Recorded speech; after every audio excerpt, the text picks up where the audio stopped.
Ինչպես օգնել մարդուն ուժեղ հուզական գրգռվածության ժամանակ։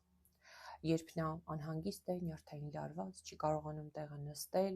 մոլորված է, շփոթված, չի հասկանում եւ չի լսում ոչ մի տրամաբանություն, այս դեպքում անհրաժեշտ է իհարկե տագնապը իջեցնել եւ դա կլինի օգնություն։ Ինչպես անել մարդուն, ով մասնագետ չէ, պարզապես ուզում է օգնել։ Առաջին, մարդուն տեղափոխեք հնարավորինս հանգիստ միջավայր, սենյակ կլինի ինչ-որ տեղ, որտեղ չկան ուժեղ գրգռիչներ, վերացնում եք բոլոր գրգռիչները, ուժեղ ձայն, ուժեղ լույս, հոտեր, ցանկալի է նաև տեսողական աղմուկ չլինի։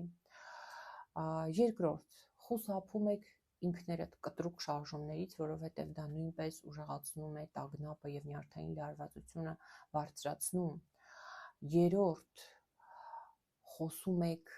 հանգիստ, դանդաղ, միատոն, ցածր տոնայնության վրա։ Եթե նույնիսկ դիմացինը բղավում է, միևնույն է դուք ձեր ձայնը չեք բարձրացնում։ Չորրորդ, բաց դիրք ընդունեք եւ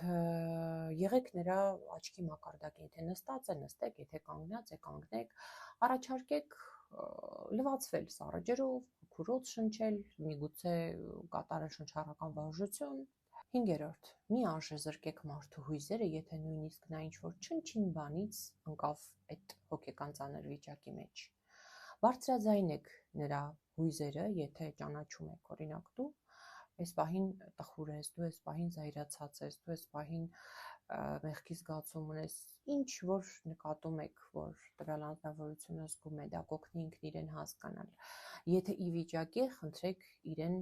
պատմի իր իսկ հույզերի մասին։ Եվ երբ մարդը մի փոքր հանդարտվում է,